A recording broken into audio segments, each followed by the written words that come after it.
What's up guys, konnichiwa, Ryan here, and today we are going to talk about kanji. The never-ending topic of kanji.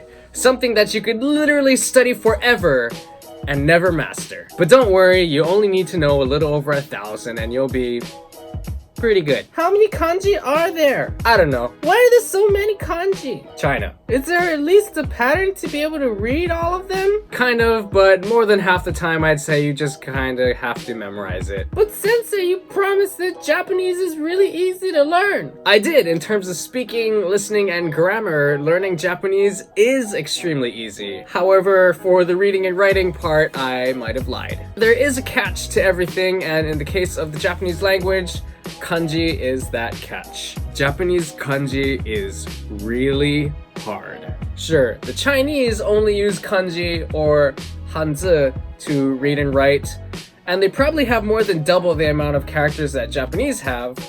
However, each of their characters only has one, in rare occasions two, ways to pronounce each character. However, a large majority of Japanese kanji have at least 2 or 3 or sometimes 4 or 5 or 6 or 7 or 8 ways to pronounce one single character, all just depending on the context or the way you use it. So which writing system is harder, Chinese or Japanese? In my opinion, I'm still gonna have to say Chinese is probably a little more difficult than Japanese, but hey, who knows? Let me know in the comment sections down below. I mean, I think Chinese has over 10,000 characters. Like, don't you think at some point somebody would have said, I think we have enough now.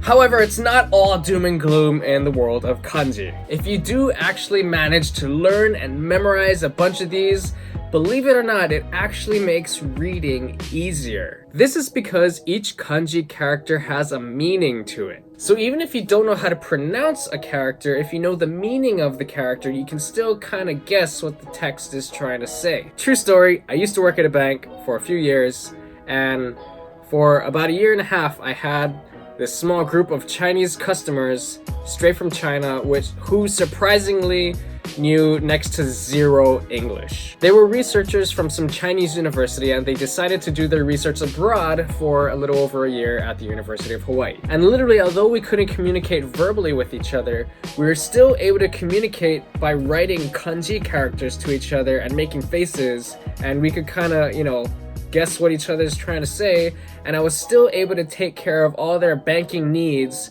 for over 1 year without being able to communicate, just through writing the kanji characters. Did you know Old Vietnamese was actually written in all Chinese characters as well, up until around, probably shortly after World War II, until it got replaced with the Latin alphabet and all those accents that they put on top of it? Korea actually used to use kanji or hanzi, I think they call it hanja, characters as well, until around 1993, when they just completely got rid of it because one of their kings from way back created Hangul, which is their current writing system, and it was just the easier way for like a mass majority of people to learn how to read and write very quickly, instead of spending years learning all the kanji or hanzi or hanja characters. Which means at some point in time, these countries were able to actually communicate with each other.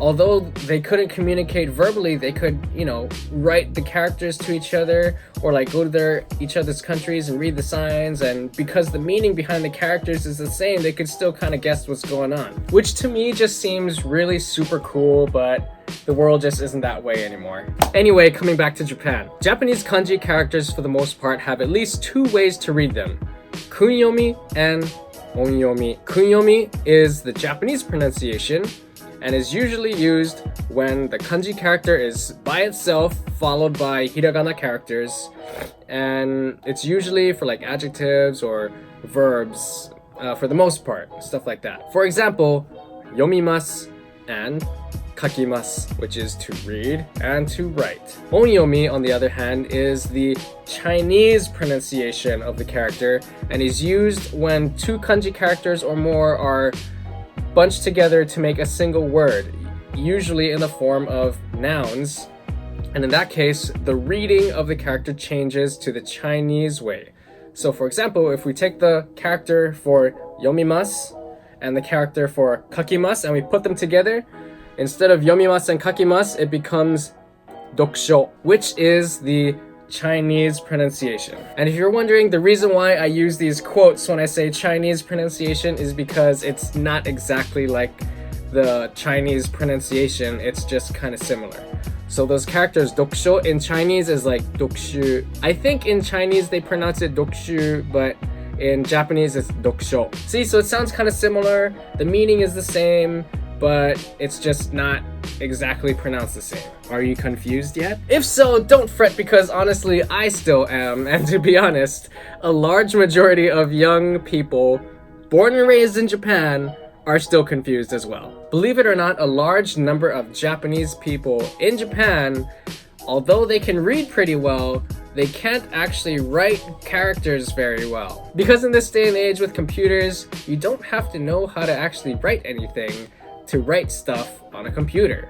You just need to know how to read it in order to recognize it and say, oh yeah, that's the correct character, and then, you can write your email or whatever. Hashtag guilty. But again, if I can somehow convince you that learning the first few hundred characters and how to read them and their meaning isn't so hard, and if you can do that, you'll really start to feel like, hey, Japanese isn't that bad at all. And then once you learn a few hundred more characters, you get to around 1,000, you're gonna be like, yeah, I'm a boss, and you won't probably ever really have to study kanji very much again. But sensei, how long will it take for me to learn all those characters? If you live in Japan, maybe 1, 2, maybe 3 years if you're a little slow. If you don't live in Japan, maybe a little longer. But trust me, you will be fluent in speaking Japanese way before you learn all the kanji characters. But at least for the purpose of being able to teach you, I will be introducing all of the most commonly used kanji characters